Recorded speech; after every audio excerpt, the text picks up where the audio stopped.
Hello and welcome to Artists Soar. This is a podcast for artists by 3 artists. We discuss all aspects of being artists, the good, the bad, and the ugly. The goal of each podcast is to provide solutions so artists can focus on their creativity and soar above. I'm Rachel Harshenko. Jules McCullough. Stephanie Weaver.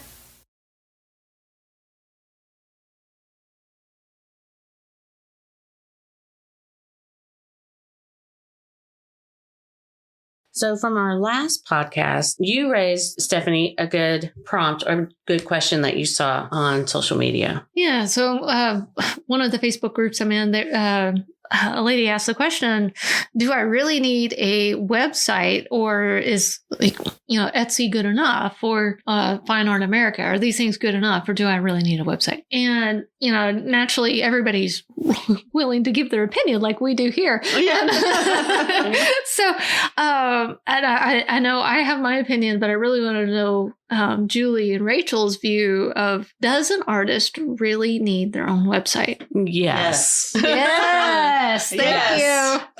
And this is my reasoning why. You go back 20, 15 years, you had a portfolio that had printouts of your artwork. Yeah, a little black folder. Yeah, little black folder. I mean, heck, I had one with a carrying case because I had 24 by 36 drawings and stuff that I was carrying around. And yeah, I mean, now the website is that portfolio electronically.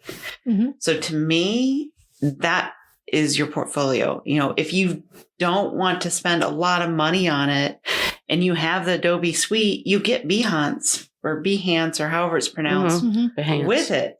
That's free. That's included. Just use that. That is a portfolio.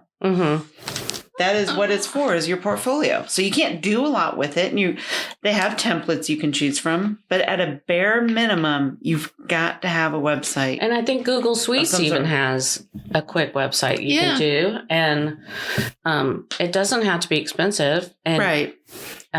Even Wix. Just read the terms and conditions on the Google thing, though, because some of their terms, Google owns your files and your emails and all that and their terms and conditions. So be careful with that one because you're dealing with your artwork. But there are a lot of free options out there. Right. There's tons of free options out there. Yeah. And I think you hit on a key point where you have all the content. So if you're on Etsy or Fine Art America or one of those guys using their blogging or website functions, they're actually pointing, they being the website provider, are actually pointing your audience to view other artists. Correct. By having your own website, you are getting a captive audience just to look at your website, to encourage those email signups, encourage relationships, and, have somebody go, hey, you can go to stephanieweaverartist.com and check out my latest artwork. Exactly. Instead of going to fineartamerica.com/blah, Yeah, exactly. Yeah. But even if you are just using Fine Art America, that's fine too. Just as long as it's something that I get it. They still show other people's work, but you have somewhere to send them that's not your shop. I think but Fine Art America is your shop. That's true. Yeah. So that's the only problem I have with that, is because when they're scrolling through, just like on Etsy, other artists or other stuff, things you might relate to. Right. Yeah. Right. Where if you're doing your own site, that is your portfolio. Even if all it is 20 squares or 21 squares, if you're doing 3 columns that show your artwork and it has an about, that's the bare minimum that you need as an artist to show off your work. Just one homepage. It doesn't have to be fancy. It doesn't. There's a lady in our community, positive painter community, Elizabeth, and you can go to lzbthcreative.com and check out her website. It looks so good. And she's evolved that website to really focus in on her Society 6 and her portfolio specifically for Society 6. And that's her focus for this year. So the website purpose is to showcase her art, and that leads them to shop. Right, exactly. And that's a really good point. Really well done. And I know Julie and I have talked a lot about this, and Rachel builds websites too. And it's all comes down to, what's your purpose for your website? If you're wanting to license, then it's got to be a portfolio. Yeah. If you're wanting to have classes, then your website's got to be about classes. But it's got to have one solid purpose. And what is that? It can have other things on it, but you need to know what the main purpose. What do you want somebody to do when they land on your webpage? Right. And for Elizabeth, like you were saying, it's to, send them to her Society 6, but also, highlight and show her artwork. Yeah. Which I think it looks really good right now. She's been working on it really pretty hard. I know we've gone through, about 3 or 4 critiques with her. And it looks amazing right now. I love this last one. She's got a flip book.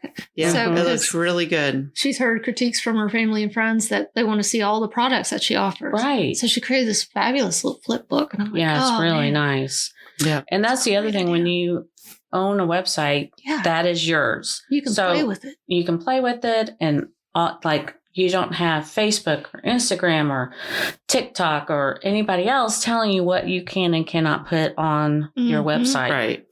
So if you want to have someone flipping you off with a bird, you can put that on your website. Whereas if it's on TikTok, they're going to take it down. Right. Or whatever. Well, that is an excellent point. Because I hear, I think, Julie, you brought this up when we were on our break about, I'll just send on my Instagram to show them my portfolio. You can lose your Instagram account overnight. Right. You have no idea because you don't control it. Or it could be locked. Yes, for no some reason. Or someone spammed it, or you have a lot of... There's a lot of risk out there. A lot of variables. Variables, that's a better way to put it. And what if you do, abstract nudes or naked people or whatever? I don't know, naked. I love the way you say that. Naked. But what if that's your artwork? What if you do, female bodies or male bodies? Or even if it's an abstract, Facebook can come in and go, no, this violates our policy, and they take your account down. Well, then what are you going to do? Right. Then you're stuck. So if you have your own website, that's yours, and you say what goes on it, and it's yours. Yeah. I like this one analogy where you're building your castle on rented land. So if you're solely using like Facebook Shop or Instagram Shop, you're building your castle on rented land. They could take it back anytime they want. Yeah. And to your point, Julie, you got to be careful about the terms and conditions, because I know, like, if you want to sell your, you start doing merchandising on Amazon, as soon as you upload an image, it becomes theirs. Right. And that's what you got to watch out with a lot of these sites. Yeah, you got to be careful. Even with Shopify or anything. Yeah. Always read terms and conditions. Yeah. Isn't that terrible that you got to actually read that stuff? Well, and that's why, like, I mean, this may be going in a squirrel moment too, but that's why I get so frustrated with Google. I mean, because their terms and conditions, you put stuff in there on Google Sheets or Google Photos and all this, and they have a phrase in there that leads you to believe that they own it. And so you've got to be careful with that, where, Microsoft or your website or whatever, you own it. It's can be end-to-end encrypted and all these different things that you can secure, and know that, with so much stuff being stolen from artists, it's just an extra little step to take just to make sure that you're keeping your ownership. And that's copyright. The other thing. Digitally, the only thing you own is the URL of your whatever art, your artwork or yourself, your address, and the emails that you collect. So that's your only value online.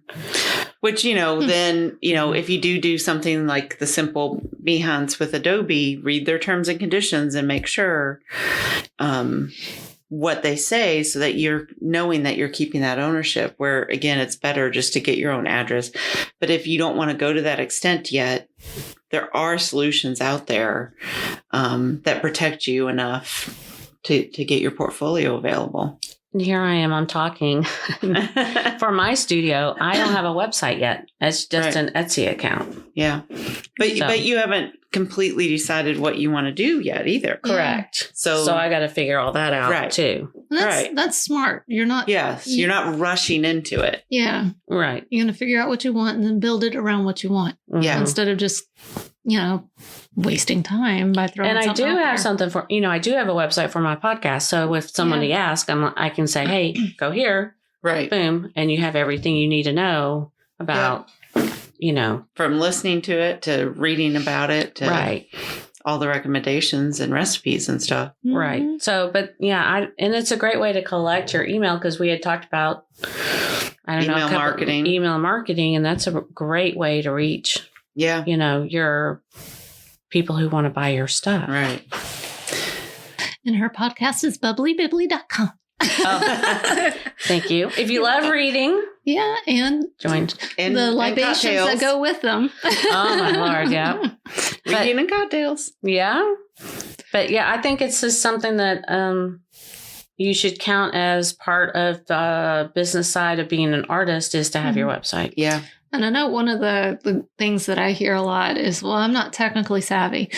You don't have to be technically savvy anymore. All you have to do is drag and drop. Yeah. And there are so many YouTube videos out there. Yeah. And even like if you get with whatever hosting provider or whatever you do. Squarespace or, Square. I mean, Squarespace is who I'd recommend if you want your own URL and you want it simple and really not a lot of customization. Then just start out with something like that. It doesn't have to be. And if you're older, get your kids to do it or your grandkids to do it. If you're younger, then, get a niece or a nephew or someone else that's in class with you that knows how to do and let them help you. Buy them pizza. Yeah. Tell them this will build up your resume. Right. Just like we get told all the time. Well, it'll be for your portfolio. It'll be great exposure. Free exposure. Yes. We just heard that last week too. Did you really? Yes. Oh, it'll be such good exposure for you. Yeah. Really? Because it's not going to pay my bills. Oh, that's right. I remember that conversation. Yeah, this is a photographer that gets $5,000 just for showing up. And he's like, and someone didn't want to pay him, and they were like, "Oh, it'd be great exposure for you." And he's like, "No." Yep. Exposure doesn't pay the bills. Exactly. But yeah, I think you don't have to. And in fact, if you go to Bluehost or GoDaddy and you buy your URL and they have website, you can just say, hey, I want this theme and put it together. And it's like $50 or $75 and they'll upload it for you. Right. Yeah. So there's tons of inexpensive, simple options out there to start. We say inexpensive, but like really inexpensive. Right. Less than, it can be less than $1,000. Oh, yeah. Easily. Oh, yeah. Yeah. And you can get a really nice looking website. And set it up in a day or two and you're good to go. I mean, back in the day when I first got started, I was on Blogger? Yeah. It was free. Right? Free. Oh, gosh. I remember Blogger was free. That's right. I forgot all about Blogger. Yeah. But there's so many other options out there right now. And, not to say Squarespace, but and Wix and GoDaddy. I mean, I wouldn't necessarily recommend GoDaddy, but they have a lot of tools. Sorry, I wouldn't either. No, I would, call me first. But GoDaddy has a lot of people who are not tech savvy. Tech savvy, they have a lot of tools that you can pay for, and then they can set it up. But Wix is the same way. You get a theme and you just plug your pictures in. Right. Yeah. I mean, even if you just do like Bluehost with a WordPress site, those are so drag and drop nowadays too with the new interface that you really don't have to be that tech savvy. Tech savvy comes into play nowadays when you want to do something custom, something unique that not everybody has on their site. Oh, I know. And if you buy a theme and you upload it, it almost does itself. Yeah. And you just don't change the theme at all. You don't need to be tech savvy. No. Right. Just live with where it's set up, change the information, the data, and you're ready to go. Right. It wouldn't even take you a day to set up something. No, it takes you longer to put the images together than it does to set up the site. Hey, you're not joking. It really does. And then to figure out what you're going to say about them, that takes way longer than it actually does to set up the site. But I would recommend for an artist to definitely make sure that their work is watermarked in some manner. Or 72 DPI, low resolution. Low resolution. Also, no right click enabled. I mean, right click disabled. Yeah. And that's usually just on a quick back end, and you can find that real easy. But yeah, make sure your stuff's watermarked. And So we are all in agreement. You need a website. Yes. So back to that question. You need a website. You need some way to show your portfolio digitally. Because also remember, too, if you're in contact with somebody and they tell you to email where they can see your images, attachments aren't necessarily going to go through. Right. So you really need to make sure that you have some URL that you can put in that email that they can easily click on and see your portfolio versus attachments. Now, what do you think about, let me ask you this, as far as websites, would you put it in your name? Like you have yours, StephanieWeaverArtist.com, which is a really great website. Thank you. Kajabi is you what too. I use. I have Julium Studios, but that's you to me. Yeah. And that's a story. You'll have to go back and listen to that podcast. Yeah. But do you recommend if the artist is known by their name to use the name.com, or would you recommend something like Art for Pause, or would you, BB Studios or In the Studio, or do you recommend kind of something kitschy or the name, or does it matter, do you think? Well, it needs to identify with their brand. So I think that needs to kind of be, if they don't have a brand put together yet and they don't know what they're going by, then do their name. If their name is able to be easily done. If you have a name that's difficult to spell like McCullough, that no one spells correctly, or that's, interlaced with other individuals that are famous, then BradPitt.com. Yeah. Then you need to consider, that's why I go by Julium Studios, is because that's kind of what I was forced in going into. Right. Because you couldn't use your name. I sign all my artwork Jules. And so now I have to associate both names together as a brand. And you kind of need to think about that a little bit before you get your URL. But if you don't have a brand identity, then I think you go by your name if it's doable. So we talk a lot about this in episode number 22 that was released on 12/15.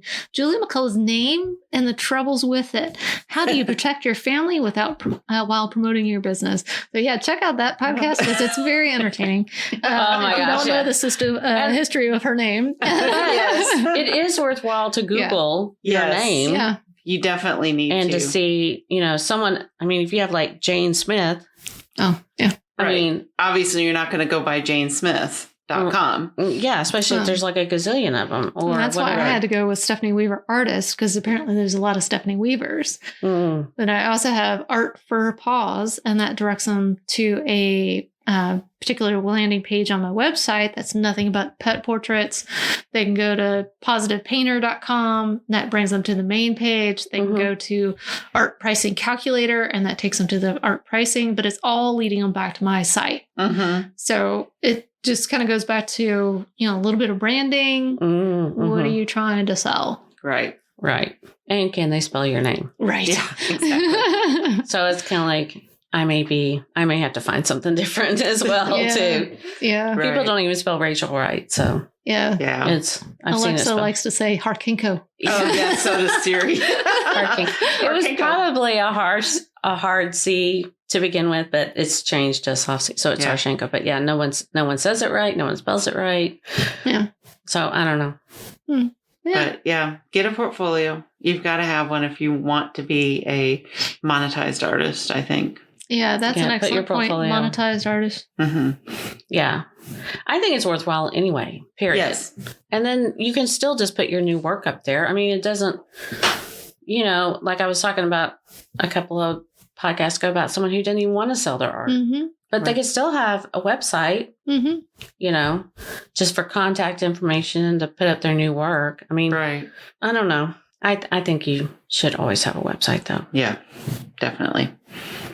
Well, let us know if you have any questions about websites or anything specific about how to put something together, because we'll be happy to answer those questions in another podcast. Yay! Until next time. Thanks for listening to Artists Soar, a podcast for artists by artists.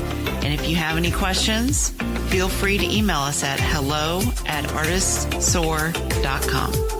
And be sure to leave us a 5-star review on Apple Podcasts so you can get more of us and we can bring in some sponsors to help you and help us.